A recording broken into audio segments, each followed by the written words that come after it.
Okay, this is an update of this drawer I've been fitting to this. There goes my tripod again, it's always doing this, like jumping. Sorry about that. To this server cabinet. 3D printer inside, so it's going to act as a, well, it acts as a 3D printer enclosure.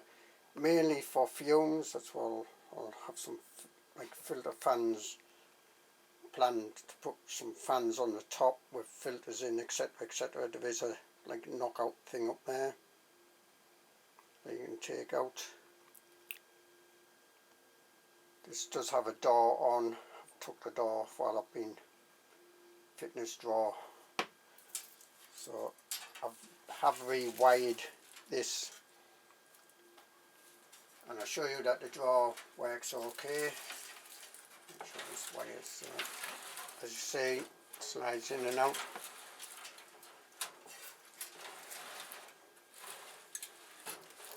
Oh, these are my power supplies, two power supplies. There's a 12 volt and a 24 volt. The 24 volt goes through this. This is a solid state relay on a Pentium 4 heatsink, old Pentium 4 heatsink. I don't know if that's really needed. I haven't tested it, but I haven't ever noticed it get warm even.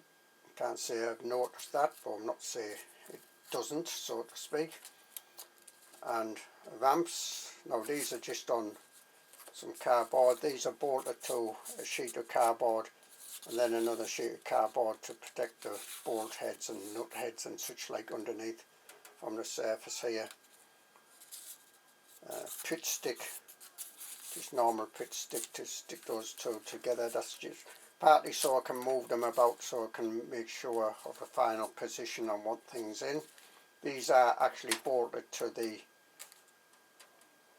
drawer, the power supplies. There are mains going in, so I want to be careful there. This is a 12 volt to 5 volt converter. That's to power my servos. I'll talk about that here. Well, or here. I always do this because I'm still used to doing annotations. YouTube annotations, bring them back. So I'll put a card about that. Like for my, I do have this wiper arm on the printer here to wipe the nozzle. Works reasonably well. Well, it works better now that I've put like some cuts in the silicone rubber.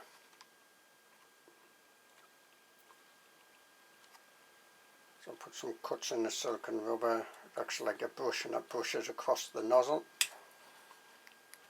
Generally a poor sheet of card here to protect the bed, just some more sheet of thinnish card there. So reasonable progress, I think. One problem with this is the slots can make it awkward where you want, if you want to apparently bolt this into here. But see, that's quite strong there. Using this like cut out to get round the rails here. I do talk about this, another card about this. Now that does weaken the rails, but that's strong enough for something, certainly be strong enough for something like this. This isn't all that heavy. I mean, the power supplies are reasonably heavy, but that's about it. I don't think there's much else I can say. Oh, there is one thing I do want to say. Actually, what I was thinking of doing is, because there's a gap under here, wasted space to a certain extent. What I'm thinking about doing, I mean, is possibly an option, a bit like computer systems, is have the wiring underneath.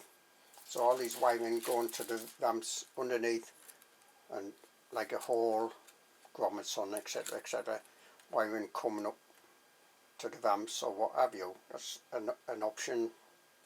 Think about that. But what I wanted to say is there is a bit of an issue with the LCD 12864 using this as it is.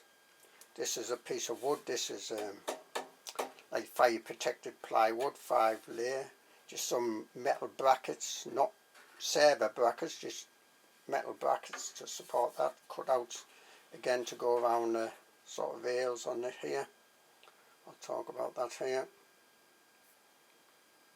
So here's my LCD 12864 on an adjustable stand. I'll put a link to the STL file about this, so I can adjust this different angles. Now if I put this on here, if I can, see that it's not going to really fit on there. Obviously if I bring it forward, but like this piece of wood is in a way too low for this as it is, that is. As it is, that is. Obviously I could put a cut out in the wood here to allow for this. Maybe take a bit out of there. Don't want to. I could raise this up because this does have these like Servo rack holes up here, but I don't want to because I've got my filament spool up there and it would be getting close to the filament spool. So I'm going to have to think about how I'm going to have this. I did think about almost possibly putting it up on this shelf here. One problem there is getting, well, when the bed comes forward it's knocking this sort of adjustable bracket a bit when the bed's moving forward there. Don't know. I mean, if I push it back like that, it just knocks it a little bit. Can you see that? Can you see that just a bit? I'm going to, this is one part of the reason I'm doing this on cardboard, at least initially. Now I also have thought, do I really want this permanently drilling into here? What if I come to upgrade to a different system apart from ramps in the future? So I might not want that permanently drilling to here anyway. So I'll have to think about some better way than cardboard. I don't like the idea of cardboard, fire hazard. As I say, this wood is fire protected here. I don't know how to do that, some sort of dip or spray to put it on. So I'm going to have to either redesign this, make it like, well, I don't want it much lower because when you tip it forward it's going a bit low anyway on this adjustable thing. Or maybe some other stand or some other way of getting this LCD 12864 on there. I'll see if I push that drawer all the way back, it's going to fall off. Now there is a bit of a catch on this drawer, like a bit of a bump that goes off as it goes back to sort of almost, well, not totally latch it in, but give it that bit extra sort of grip.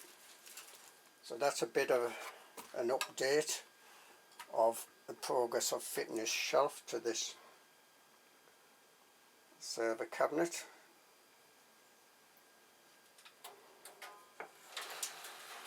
Pretty good this drawer, so I can, as I say, I can bring it out, do any work I want on the ramps if I need to.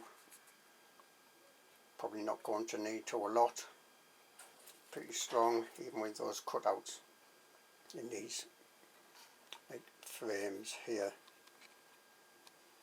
So that's what's supporting those supportive runners. These have bolts coming in this way going into rivet nuts. Just a hacksaw file drills to cut out them and drill holes in.